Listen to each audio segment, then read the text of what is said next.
안녕하세요 여러분. 산림 측량 및 GIS 4주차 강의를 시작하도록 하겠습니다. 비대면 수업 기간이 4월 24일까지였던가요? 추가로 연장되거나 바뀌는 내용들은 이캠퍼스를 통해서 공지를 드리도록 하겠습니다. 자, 오늘은 지난 시간에 이어서 거리 측량을 이어서 진행하도록 하겠습니다. 자, 오늘은 거리 측량 중에서요. 전자기파 거리 측량기를 이용한 거리 측량법 이야기를 해볼까요? 그럼 전자기파 거리 측량기가 뭐냐?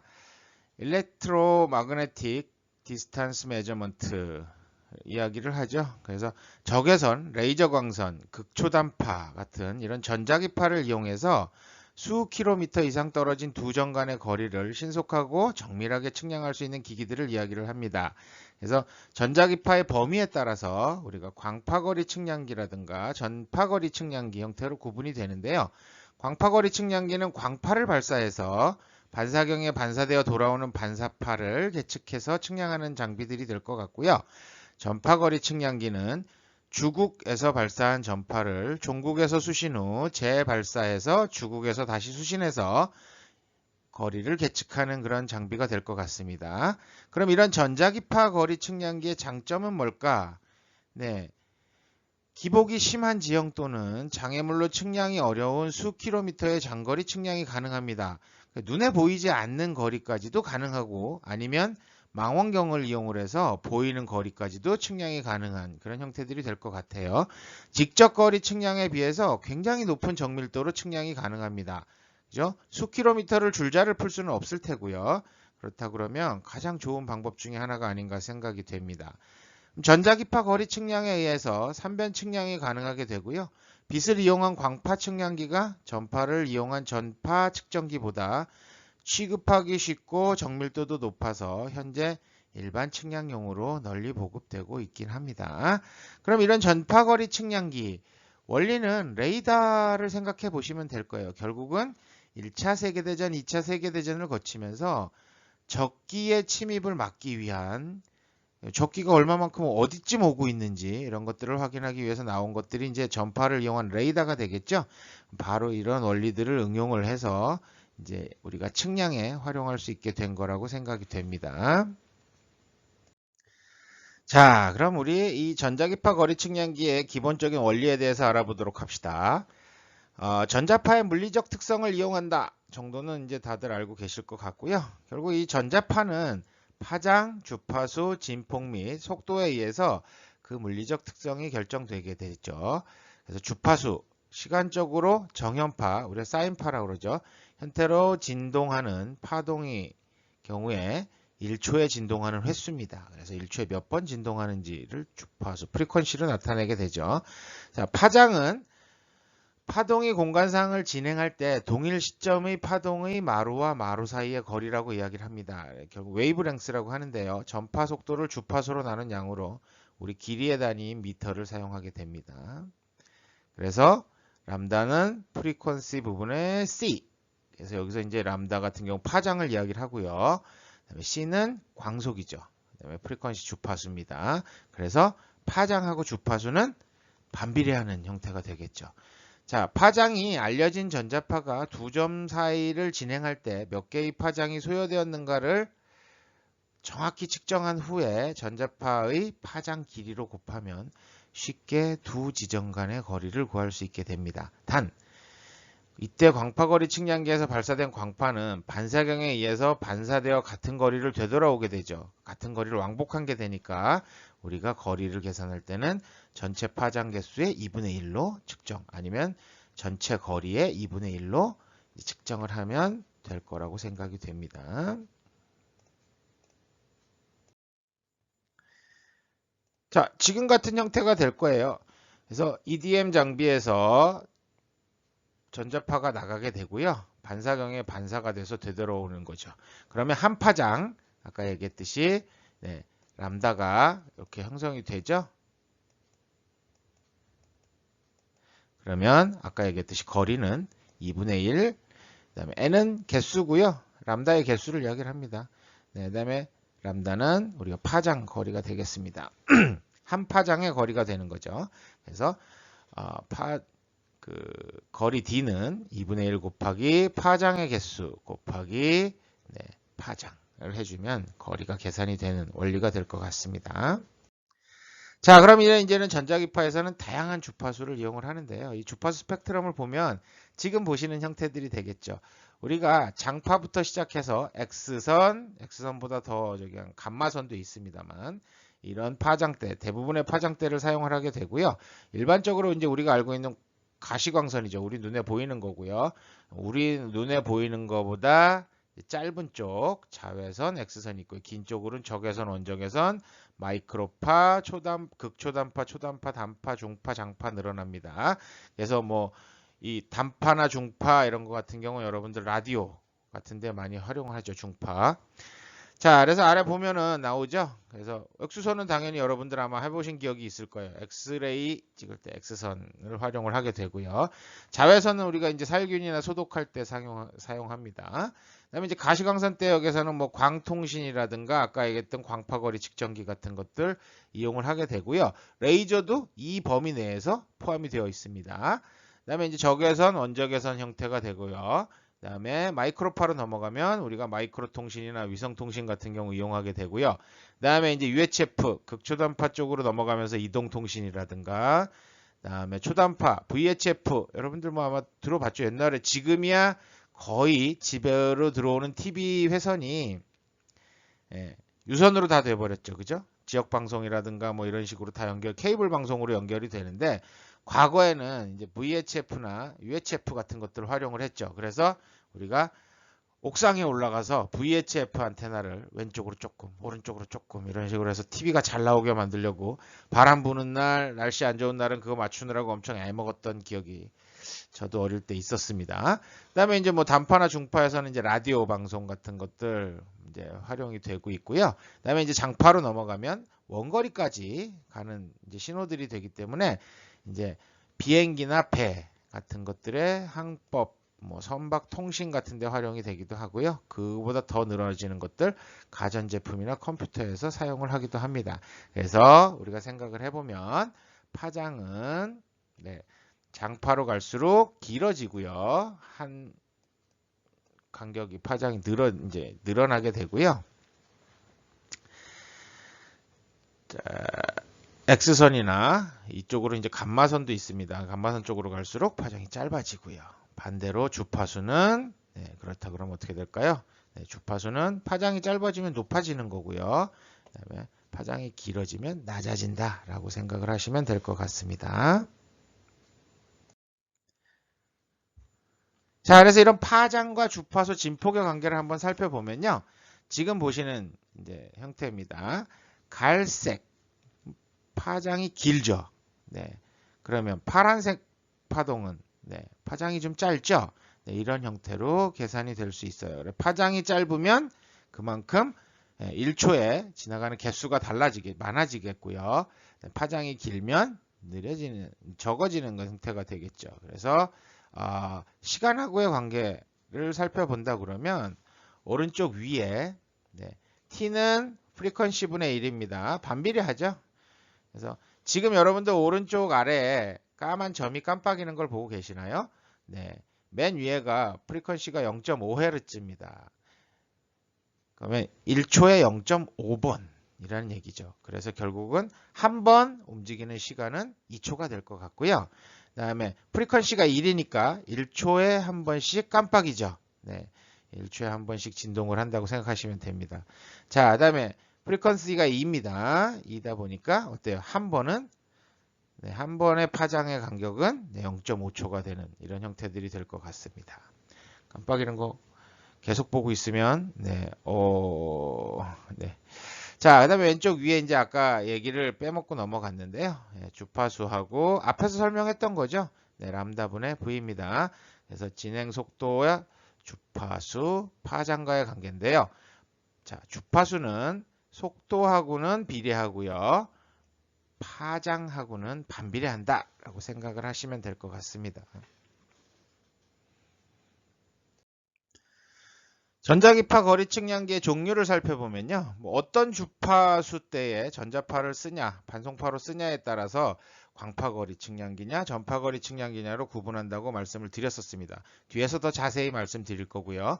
전자파의 파장과 주파수는 반비례한다고 앞에서도 이야기를 했습니다. 그래서 파장이 크면 주파수는 낮아지고 파장이 작으면 주파수는 높아진다라고 이야기를 하죠. 그래서 보시면 여기서도 마찬가지입니다. 1GHz인데요. 뭐 100cm 정도 됩니다. 그죠? 100에서 10cm 사이죠. 1GHz는. 근데 우리 거꾸로 가볼까요? 울트라바이올렛 같은 경우 보면은 네, 어때요? 여기 때를 볼까요? 1000테라헤르츠네요. 가시광선 영역을 벗어납니다. X선에 가까운 쪽으로 가는 쪽인데요. 파장이 어떻게 됩니까? 0.1 마이크로미터 정도 되네요. 굉장히 작아지는 거죠. 이런 차이들이 설명을 요 식 하나로 해결할 수가 있겠죠. 그래서 프리퀀시 주파수 하고요. 람다 파장은 반비례한다. 알고 계시면 될 것 같습니다. 뭐 다양한 전자파들에 대한 파장과 주파수 대역은 여러분들 아마 교재에 나와 있으니까 교재를 참고하시면 될 것 같습니다. 자, 다음은 이제 그 나눠지는 것들 중에 광파거리 측량기 이야기를 해볼게요. 광파거리 측량기 오른쪽 사진에서 보시는 것 같은 장비 여러분들 이제 실습하시게 되면 실험실에서 만져보실 수 있을 것 같습니다.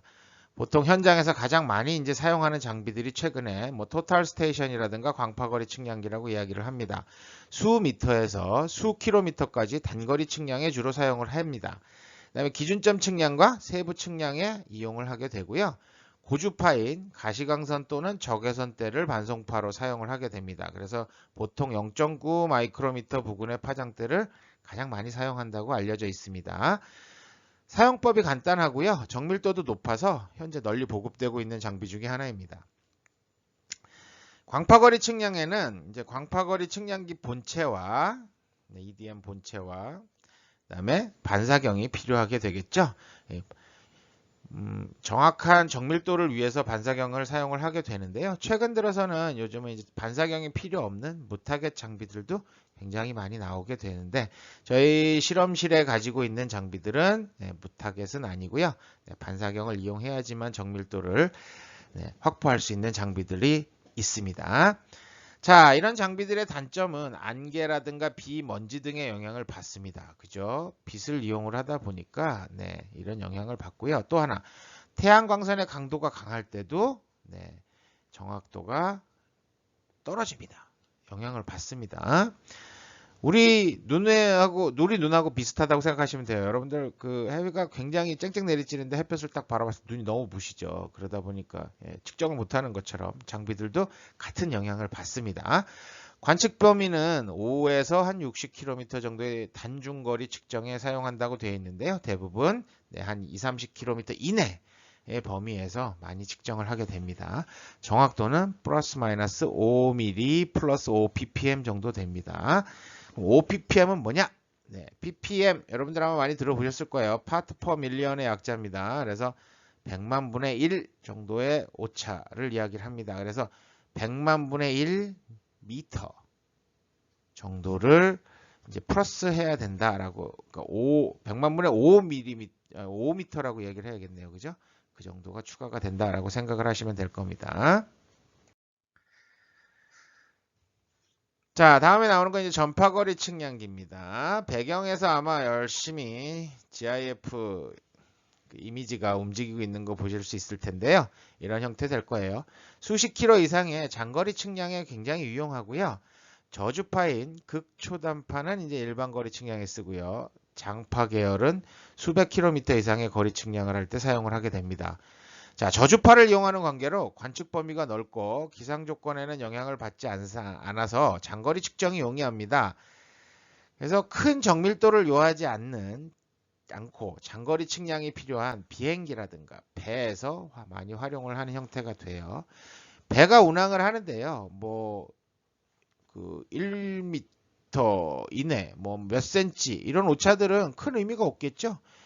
밑에 나오겠지만 오차가 그렇게 크지도 않습니다만 어쨌든 최근에는 이제 GPS가 개발이 되면서 사용 빈도가 점차 낮아지고 있습니다. 요즘은 이제 GPS를 장비한 그 배나 비행기들이 많아지고 있죠. 이런 아까 앞에서 얘기한 것처럼 이 전파거리 측량기는 주국과 종국이라는 두 대의 송수신기가 필요하게 되고요. 단점으로는 움직이는 장애물이나 송전선 부근에 영향을 받습니다. 또 시가지나 산림, 수면에 가까운 곳, 지상의 기복이 많은 곳 같은 경우는 반사파가 수신이 돼서 정확도가 떨어집니다. 그러니까 원래 우리가 목표했던 물체에 반사되는 게 아니고요. 다른 곳에 반사돼서 돌아오는 반사파의 영향을 받는다라고 생각을 하시면 될 것 같습니다. 저주파 대역은 매우 큰 송신 장치가 필요하죠. 아까 저주파 대역이다 보니까 어떻게 돼요? 길어요. 파장이. 그래서 뭐 수미터에서 수십 미터 될 수도 있습니다. 그러다 보니까 어때요? 안테나가 길어야겠죠. 크거나. 그래서 지금 왼쪽 아래 보시는 그림처럼 이런 뭐 인공위성 같은 이런 전파 안테나가 필요할 수도 있습니다.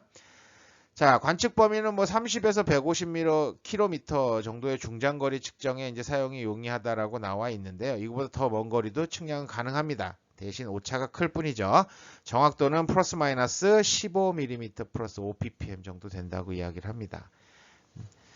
최근에는 이제 거의 사용하지 않는다라고 생각을 하시면 될 거예요. 우리 일반적인 측량에서는 훨씬 정밀하고 좋은 장비가 있는데 이렇게 이제 오차가 좀 큰 장비를 사용하지는 않고요. 이제 다른 곳에서 많이 사용하는 형태들이 되겠죠. 아까 말씀드린 것처럼 뭐 배나 비행기 또 하나 인공위성까지의 거리를 측량한다라든가 이런 부분에서는 이제 활용이 아직도 많이 되고 있습니다. 광파거리 측량기와 전파거리 측량기의 특성에 대해서 알아보겠습니다. 자, 항목은 뭐 반송파 관측 범위, 최소 조작 인원, 정확도, 장점, 단점, 조작 시간 등이 나와 있는데요. 자, 반송파를 살펴볼까요? 광파거리 측량기 같은 경우는 우리가 이제 적외선이나 레이저 광선, 가시광선, AM 방식 형태들이 될 것 같고요. 전파거리 측량기는 극초단파, 초단파, 단파, 중파, FM 방식의 자료들을 이용을 하게 됩니다. 주파수를. 자, 관측 범위는 앞에서도 말씀드렸죠? 정리하면서 단거리용이나 중거리용. 그래서 단거리용으로는 적외선이나 가시광선을 사용해서 한 5km 범위 내에서, 중거리용은 레이저 광선을 이용해서 60km 범위 내에서. 근데 요즘은 나오는 광파거리 측량기 대부분 다 레이저를 이용을 합니다. 장거리용은 30에서 한 150km 정도 측정을 할 때 활용을 한다라고 이야기를 했고요. 최소 조작 인원 한번 살펴보면요. 우리가 광파거리 측량기 같은 경우는 최소 1명, 보통 2명입니다. 반사경이 있어서 원래 2명 정도가 맞는데 최근에는 아까 말씀드린 것처럼 무타겟, 반사경을 들지 않고 측량을 할 수 있는 장비들이 나오기 때문에 1명이 필요할 수도 있고요. 반사경이 필요한 장비 중에 기계가 알아서 반사경을 쫓아오는 장비도 있습니다. 뭐 그렇다고 바퀴가 달려 쫓아오는 게 아니고요. 방향을 바꿔가면서 쫓아온다는 얘기죠. 제가 방향을 왼쪽 오른쪽으로 돌아다니면서 이렇게 측량을 하면 기계가 렌즈가 좌우로 돌아가면서 위치를 찾아서 따라옵니다. 방향을 맞춰서. 그래서 거리를 자동으로 저장해주는 그런 장비들도 있습니다. 그러다 보니까 이제 최소 1명 정도 운용이 가능하다라고 이야기를 하는데 일반적으로 우리가 한 최소 2명에서 3명 정도 측량할 때 필요합니다. 자, 그다음에 이제 전파거리 측정기, 측량기는 2명이라고 나왔죠. 주국, 종국에 각각 1명씩이 들어가서 장비를 조작해야 되니까 그럼 보조가 1명씩은 더 필요하겠죠. 그러면 보통 4명 정도 운용이 된다라고 생각을 하시면 될 것 같아요. 정확도는 앞에서 이야기한 것처럼 광파거리 측량기는 플러스 마이너스 5mm 플러스 5ppm 정도 되고요. 전파거리 측량기는 플러스 마이너스 15mm 플러스 5ppm 정도 된다고 알려져 있습니다. 거의 한 3배 정도 되는 건가요? 자, 장점으로는 광파거리 측정기는 장점으로 정확도가 높고요. 경량, 신속 작업이 용이하고요. 트랜sit 병용이라고 우리가 알려져 있고요. 지형이나 측정 부근의 장애물에 영향을 받지 않는다라고 이야기를 합니다. 단점으로는요. 안개나 눈 등으로 시통성이 방해받을 수가 있고요. 시준이 필요하죠. 정확히 조준하는 방법이 필요하고요. 광로 및 프리즘 앞에가 무슨 얘기냐면 자, 우리 장비, 광파거리 측량기랑 반사경 사이에 가로막으면 안 됩니다. 가로막는 게 있으면 안 돼요. 가장 우리가 힘들어하는 것 중에 하나가 산림 측량에서 이런 광파거리 측량기를 갖고 들어갔을 때 나뭇잎이나 나뭇가지에 의해서 네, 방해를 받는 거죠. 그러면은 측량에 에러가 나서 우리가 이제 거리를 정확히 측정하거나 위치를 측정하는데 문제가 발생하게 되겠죠. 자, 전파거리 측량기의 장점은 장거리에 적합하다고 말씀을 드렸고요. 안개, 구름, 지형의 시통성에 영향을 적게 받습니다. 단점으로는 단거리 관측 시 정확도가 비교적 낮습니다. 또 하나, 관측점 부근에 있는 움직이는 장애물이나 송전선 지형의 기복에 의한 반사파가 간섭으로 적용해서 오차가 정확도가 떨어지게 됩니다. 조작 시간은 뭐 큰 차이는 없는데 조금 빠른 것 같아요. 광파거리 측량기는 한 변을 하는데 10에서 20분 정도 걸리는데 1회 관측 시간은 8초 내외 정도 됩니다. 전파거리 측량기 같은 경우는 한 변을 측정하는데 20에서 30분 정도 걸리고요. 1회 관측 시간은 약 한 30초 내외인데요. 뭐 30초 내외면은 줄자 풀어서 하는 것보다 훨씬 빠르긴 하죠. 근데 한 4배 정도 더 걸린다, 전파거리 측량기가 라고 생각하시면 될 것 같아요. 자, 그래서 일단 거리 측량하고 관련된 내용들은 이제 거의 마무리를 한 것 같고요. 지금까지 나오는 내용들을 대부분 참고하는 부분들이죠. 그래서 그 PPT 자료 뒤에 이제 참고문헌 자료들이 붙어 있습니다. 여러분들 그 주 교재로 사용하겠다고 말씀드린 학문사에서 나온 산림 측량학 교재를 주로 참고를 하고 있고요. 그 다음에 과거에 사용하던 측량공학 제6판입니다. 전형사에서 나온 유봉모님이 쓰신 측량공학을 활용하고요. 그 다음에 이재기님 외에 몇 분이 같이 공저하신 2005년도에 나온 수정판 측량학 1, 2, 이건 형사를 출판사에서 나왔는데요. 이 책도 참고를 하고 있습니다. 그 다음에 동아기술에서 나온 측량학도 활용을 하고 있고요. 그 다음에 한울 아카데미에 나온 지형도 읽기라는 책이 있습니다. 이게 1998년도에 나왔는데요. 최근에는 뭐 2판, 3판이 나왔는지는 잘 모르겠어요. 근데 한번 관심 있으시다 그러면 나중에 우리 코로나 끝난 이후에 도서관에도 있는 것 같으니까 여러분들 한번 빌려서 읽어보는 것도 나쁘진 않을 것 같습니다. 전반적으로 우리가 측량을 가기 위한 기본 자료, 우리 첫 시간하고 둘째 시간에 배웠던 내용들하고 관련돼서 지도를 어떻게 우리가 지도에 대한 거, 그다음에 지구 타원체에 대한 내용 이런 것들이 전반적으로 설명이 되어 있어서 알기 쉽게 한 번씩 참고해 보시면 좋을 것 같아요.